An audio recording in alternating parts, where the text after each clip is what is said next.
আসসালামু আলাইকুম। আমি সুরাইয়া সুলতানা, পড়াশোনা করছি ঢাকা মেডিকেল কলেজের পঞ্চম বর্ষে।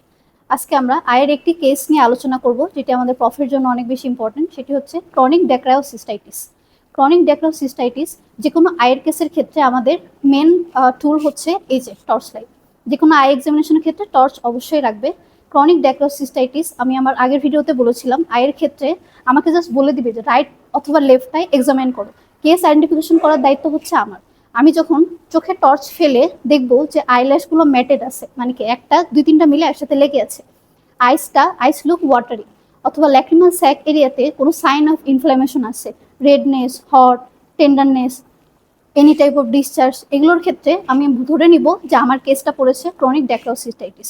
এরপরে আমরা আমাদের মূল এক্সামিনেশনে আসবো। আমরা টর্চ ফেলে আমাদের তিনটা পয়েন্ট ধরে আমরা দেখে যাব আইল্যাশটা কেমন, eyes looks watery or not, any sign of inflammation of the lacrimal sac area. Second যেটা করব সেটা হচ্ছে রিগারগিটেশন টেস্ট। রিগারগিটেশন টেস্টের ক্ষেত্রে আমাদের আইডিয়াল মেথড হচ্ছে মিডল ফিঙ্গার দিয়ে লোয়ার লিডটা রিট্র্যাক্ট করব এবং ইন্ডেক্স ফিঙ্গার দিয়ে ল্যাক্রিমাল স্যাক এরিয়াতে প্রেস করব। এটা হচ্ছে আমাদের ইউজুয়াল মেথড। কিন্তু তুমি যদি দুই চোখেই দেখতে চাও, দুই চোখে দেখার ক্ষেত্রে কখনো ফিঙ্গার ক্রস করা যাবে না। এই ক্ষেত্রে আমরা অপোজিট আয়ের ক্ষেত্রে ইন্ডেক্স ফিঙ্গার দিয়ে লোয়ার আইলিড রিট্র্যাক্ট করতে পারি এবং ল্যাক্রিমাল স্যাক এরিয়াতে প্রেস করবো, তখন আমরা মিডল ফিঙ্গার দিই। এই যে ল্যাক্রিমাল স্যাক এরিয়াতে প্রেস করলাম, এক্ষেত্রে টিচার বলে ল্যাক্রিমাল গ্ল্যান্ডটা কোথায় থাকে এবং ল্যাক্রিমাল স্যাকটা কোথায় থাকে, এক আঙ্গুল দিয়ে দেখাও। ল্যাক্রিমাল গ্ল্যান্ড যদি বলে সেক্ষেত্রে আমরা এখানে ধরবো, স্যার এখানে হচ্ছে ল্যাক্রিমাল গ্ল্যান্ড থাকে। আর যদি বলে ল্যাক্রিমাল স্যাক কোথায় থাকে, তখন আমরা এখানে হাত দেব। ঠিক আছে, এটা হচ্ছে আমাদের ফাইন্ডিংস। এখন আমরা যদি এই ফাইন্ডিংসগুলো পাই, আমাদের প্রেজেন্টেশনে আমরা বলবো, sir on examination of this patient eyelashes matted together, eyes look watery and regurgitation test is positive, so my diagnosis is chronic dacryocystitis of right or left side. এক্ষেত্রে একটু সতর্কতা অবলম্বন করব। অন্যান্য এক্সামিনেশনের ক্ষেত্রে আমরা যেমন রাইট আই লেফট আই বলছি, এক্ষেত্রে আমরা রাইট আই লেফট আই বলবো না, এক্ষেত্রে আমরা বলবো রাইট অথবা লেফট সাইড, যে পাশে আমাকে এক্সামিনেশন করতে বলবো।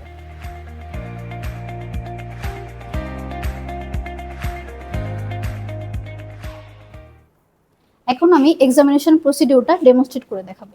প্রথমে গ্রিটিংস অ্যান্ড সেলফ ইন্ট্রোডাকশন। আসসালামু আলাইকুম মা, আমি ঢাকা মেডিকেল কলেজের পঞ্চম বর্ষের একজন শিক্ষার্থী।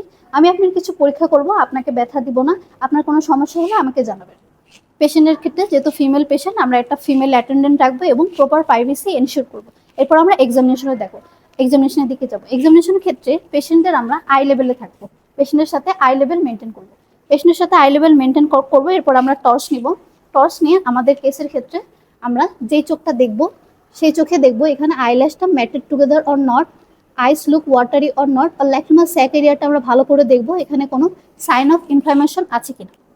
এই ফাইন্ডিংসগুলো পাওয়ার পরে আমি আমার রিগারজিটেশন টেস্টটা করব। রিগারজিটেশন টেস্টের ক্ষেত্রে আমি যে চোখে এক্সামিনেশন করছি, এখন লোয়ার আইলিডটা রিট্র্যাক্ট করব এবং ল্যাক্রিমাল স্যাক এরিয়াতে প্রেশার দিব। এখানে আমরা দেখব যে কোনো collection, any discharge, any fluid এখানে আসে কিনা। এবার অপোজিট সাইডটা দেখব, এখানে ইন্ডেক্স ফিঙ্গারটা দিয়ে আমরা লোয়ার আইলিড রিট্র্যাক্ট করলাম এবং মিডল ফিঙ্গার দিয়ে আমরা স্লাইডলি এখানে প্রেস করব। এখন এখানে প্রেস করার পরে অনেক সময় ফ্লুইড নাও আসতে পারে, সেক্ষেত্রে কি আমাদের ডায়াগনোসিসটা আমরা চেঞ্জ করে ফেলবো? না, সেক্ষেত্রে বলবো স্যার আমার আগে আরও কয়েকজন এক্সামিনেশন করেছে বা পেশেন্ট প্রিভিয়াসলি যদি অ্যান্টিবায়োটিক দিয়ে ট্রিটেড থাকে, সেক্ষেত্রে আমরা কোনো ফ্লুইড পাবো না। তখন বলবো স্যার এই জন্য এখন ফ্লুইডটা আসছে না। এক্ষেত্রে ফাইন্ডিংসটা বলবো। এখন আমরা কেস ফাইন্ডিংসে আমাদের যেগুলো ফাইন্ডিংসে আসছে, ফাইন্ডিংস আসার পরে আমরা আমাদের ডায়াগনোসিসটা স্যারের সামনে প্রেজেন্ট করবো। With due consent, I have examined the patient on the presence of a female attendant and maintaining proper privacy. On examination, eyelashes are matted together, eyes look watery, and there is no sign of inflammation. So my diagnosis is chronic dacryocystitis of right or left side. এবার আমার ডায়াগনোসিসে আসলাম। এরপরে teacher কিছু cross question করবে যে তুমি কেন chronic ড্যাক্রোসিস্টাইটিস বললা। এর কারণ হচ্ছে আমি কোনো অ্যাকিউট ইনফ্লামেশনের তো সাইন এগুলো পাই নাই, এই জন্য আমি ক্রনিক বলছি। এরপরে বলবে যে ক্রনিক ড্যাক্রোসিস্টাইটিস বললা, এটা কি কি কারণে হতে পারে, এটা ক্লাসিফিকেশন কি, এগুলো রিলেটেড কোয়েশ্চেন হতে পারে। এটা কনজেনিটালি হতে পারে, অ্যাকোয়ার্ড হতে পারে। তখন টিচার ম্যানেজমেন্টের দিকে আসবে যে যদি কনজেনিটাল হয় সেক্ষেত্রে আমরা কি ম্যানেজমেন্ট দিব। এক্ষেত্রে বলবো যে আপ টু 1 ইয়ার আমরা ডিজিটাল হাইড্রোস্ট্যাটিক প্রেশার দিব। এটা হচ্ছে আমরা স্ট্রোক করব, এটা হচ্ছে 10 to 15 টাইমস, দিনে 4 বার করব 5 মিনিট ধরে। এরপরে 2 বছর পর্যন্ত হয়তো আমরা প্রোবিং অ্যান্ড সিরিঞ্জিং করতে পারি। এরপরে 4 থেকে 5 বছর দিকে পেশেন্ট যখন যাবে, অথবা অ্যাকোয়ার্ড যেগুলো কেস ফর ক্রনিক ড্যাক্রোসিস্টাইটিস, এগুলোর ক্ষেত্রে আমরা একটা অপারেশন করি, সেটার নাম হচ্ছে ড্যাক্রোসিস্টোরাইনোস্টোমি। এইটা বলার সাথে সাথে টিচার একটা কোয়েশ্চেন করে বসে যে এটা বলতে কি বুঝো। এটা একটা সুন্দর ডেফিনেশন আছে এবং ডেফিনেশনের প্রতিটা পয়েন্ট আসলে ইম্পর্টেন্ট, এই জন্য ডেফিনেশনটা ধরে বলা ভালো। সেক্ষেত্রে আমরা বলবো dacryocystorhinostomy, it is a surgical procedure for maintaining communication between the medial wall of the lacrimal sac. Medial of the lacrimal sac, আমাদের যেখানে ল্যাক্রিমাল স্যাক এরিয়া আছে এটা ধরে মনে রাখবো, তাহলে ভালো মনে থাকবে। Medial wall of the lacrimal sac and lateral wall of the nasal mucosa by cutting the intervening bone at the level of middle meatus. এখানে কোনো পয়েন্ট মিস করা যাবে না।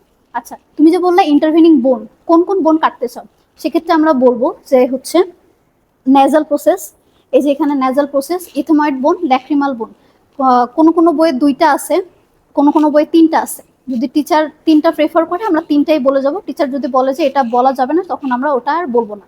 আচ্ছা, ডায়াগ্নোসিস্টোরাইনোস্টোমি এটাই হচ্ছে আমাদের ইউজুয়াল অপারেশন। এখন জিজ্ঞাসা করতে পারে সবার ক্ষেত্রে কি এটাই করব, আমরা বলবো না স্যার, ওল্ড পেশেন্টদের ক্ষেত্রে আমরা ডিসিটি করি, ড্যাক্রায়োসিস্টেক্টমি।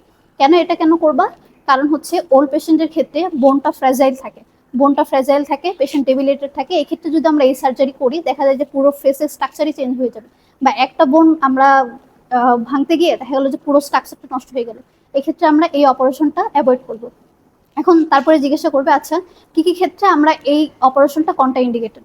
এখানে কিছু অ্যাবসলিউট কন্ট্রাইন্ডিকেশন আছে, কিছু রিলেটিভ কন্ট্রাইন্ডিকেশন আছে।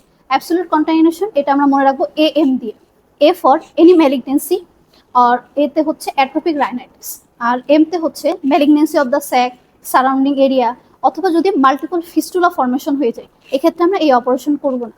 আর রিলেটিভ কন্টামিনেশন কি, আমাদের নোজের যেগুলো প্যাথোলজি আছে, এনি গ্র্যানুলোমাটাস ডিজিজ, তারপরে হচ্ছে nasal polyp, hypertrophic inferior turbinate, এগুলো সমস্যা থাকলে আমরা এই অপারেশনের দিকে যাব না। এরপরে জিজ্ঞাসা করবে আচ্ছা সার্জারির দিকে যখন যাবা তোমার কিছু প্রি অপারেটিভ ইনভেস্টিগেশন আমরা দিয়ে থাকি, কি কি ইনভেস্টিগেশন দিয়ে থাকি। এখানে আমরা কোনো এক্সামিনেশন আসলে বলছি কি না বলছি এটার জন্য টিচার ওয়েট করে না, টিচার ওয়েট করে ব্লিডিং টাইম আর ক্লটিং টাইম এটা মেনশন করছে কিনা। তো ব্লিডিং টাইম ক্লটিং টাইম বলবো, এরপরে হচ্ছে ইসিজি, এক্সরে এবং আমাদের রুটিন যেগুলো এক্সামিনেশন আছে সিবিসি থেকে স্টার্ট করে ইকো ইসিজি পর্যন্ত আমরা চলে যাব। এখন স্যার জিজ্ঞাসা করবে যে এখানে ব্লিডিং টাইম ক্লটিং টাইম কেন ইম্পর্টেন্ট। স্যার বলবা যে স্যার এখানে হচ্ছে অনেক ইম্পর্টেন্ট কিছু স্ট্রাকচার আছে, অ্যাঙ্গুলার ভেইন, নেজাল ভিকোসা, এগুলো থেকে অনেক বেশি ব্লিডিং হয় এবং যা স্পেসটা অনেক কম, এখানে আমরা ডায়াথার্মি ইউজুয়ালি ইউজ করতে পারি না। এটার জন্য আমরা হচ্ছে ব্লিডিং টাইম ক্লটিং টাইম এটা হচ্ছে আমরা আগেই চেক করে নিই। এখন জিজ্ঞাসা করবে আর কোনো অপারেশনের নাম বলতে পারবা যেখানে আমরা এই বিটিসিটি এটা অনেক বেশি ইম্পর্টেন্স আছে আমাদের দেশে, সেক্ষেত্রে বলবো ইয়েস স্যার, সার্কামসেশন, এক্ষেত্রে আমরা বিটিসিটি অবশ্যই করাই দিই। আমাদের ক্রনিক ড্যাক্রোসিস্টাইটিস কেস দেওয়ার পরেই আমরা ইউজুয়াল আমাদের যে ফাইন্ডিংসগুলো আছে এটা টিচারের কাছে প্রেজেন্ট করব, ফাইন্ডিংস পর্যন্ত আসবো, ডায়াগনোসিস আসবো। এরপর টিচার জিজ্ঞেস করে তুমি যে টেস্টগুলো করলো এটা কি কনফার্মেটরি, তখন আমি বলবো না স্যার এটা কনফার্মেটরি না, কনফার্মেটরি টেস্ট হচ্ছে স্যাক প্যাটেন্সি টেস্ট।